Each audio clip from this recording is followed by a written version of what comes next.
I'm looking at my Evernote app. Okay, more Hollywood gossip.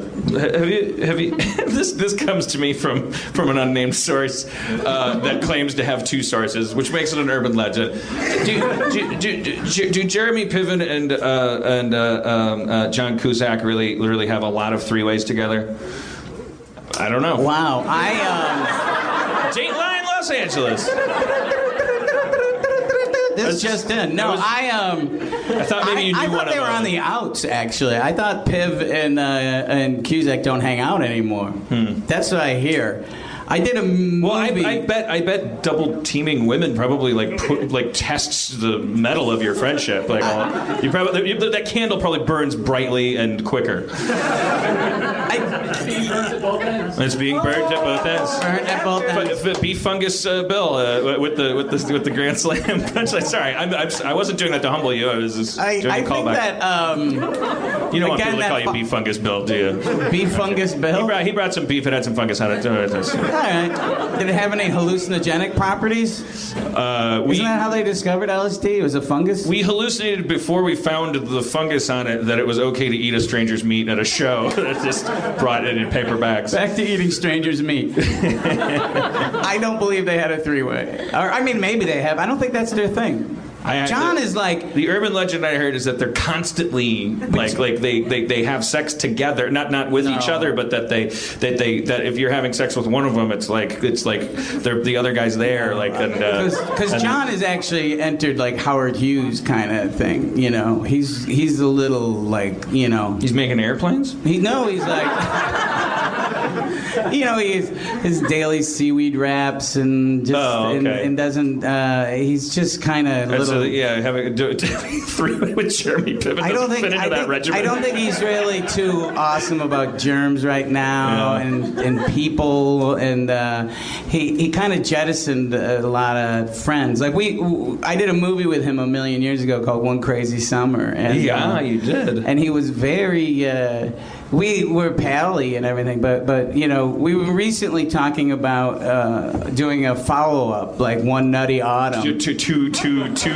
Too mildly sane. So whatever. No, One Crazy Summer. How about Dan Harmon kills himself? One Crazy Summer had a different title, and then Savage Steve Holland was so upset when they called it One Crazy Summer, and he's like, if Warner Brothers was releasing a Woody Allen movie, it'd be One Neurotic Jew. We had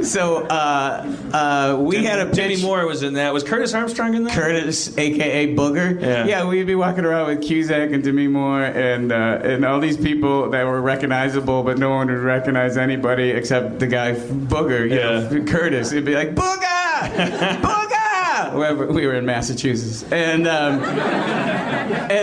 so we were talking about a One Nutty Autumn, which would have been Hoops McCann, John Cusack's character, 30 years later or 25 years later, is now running like a Pixar. Like his dream did come true because the end of that he went up and became an animator. Right. And in this movie, we all band together to come and try to get his sense of humor back. Before the release of a movie based on different kinds of hardware in a drawer or whatever. Or no, we try to talk him out of doing The Raven. Whatever happened to Savage Steve? Savage Steve Holland directs a lot of stuff. He does like ABC Family stuff, yeah. Oh.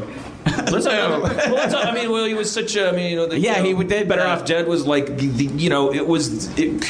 Better Off Dead is a better movie than One Crazy Summer, but they're both really funny, and he definitely had his own view. But. He was a very, very unique comedic voice at the time. It was. Right. That was like Better Off Dead was like the Easy Rider of my when I was like 10 or something. I don't know how old I was, but it was like, holy shit, this movie is so fucking different. It's so it didn't break the fourth wall, but it did something equally kind of like it was just, it had this like mystical realism to it, and it was like the paper boy that wants his $2 and he's everywhere. It was somewhere between Zucker Brothers and all the corny ass like Brat Pack movies like that are just getting laughs off the fact that you get a boner. Like it was like it had this wild like whatever. Why am I explaining Savage Steve to anybody? No, but it was the equivalent of like that Zucker humor, but it also had had characters that were based in reality, and by the end of the movie, you actually cared about,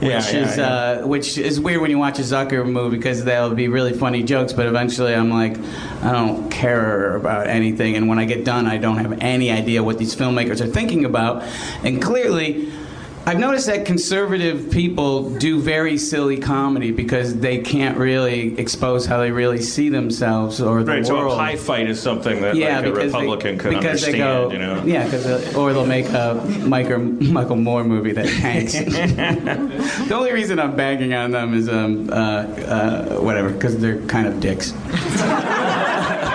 I haven't met all of them, but one of them's a real cock. All right. I went in and met with him, and I go, hey, that meeting went well. And he called up my agent and said, that was the worst meeting I've ever had. Why did you send him here? Oh, no.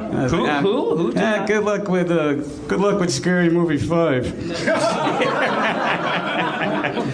Man, talk about fuck that. We can't even talk about that. It's so sad. The way that like silly comedy started as silly comedy, which was never high art in the first place, but how fucking low it got. Like how it just turned. Well, it's not comedy. It's like these are things you know. Yeah, it's insanity. Do you recognize this? Like it's just literally like a guy will walk on screen and it'll just say, "I see dead people." Like that's and then just to take a bow and walk off, and then like it was already fucking with us that the Zuckers would go like, "Hey, he's turned into jelly back there," and they'd cut to the guy and he's made of fucking jelly, and then they'd cut back and the guy would be normal again. But it was like they were still doing gags and they were still stringing it along with a narrative. But it was like it's just nuts that people would come in and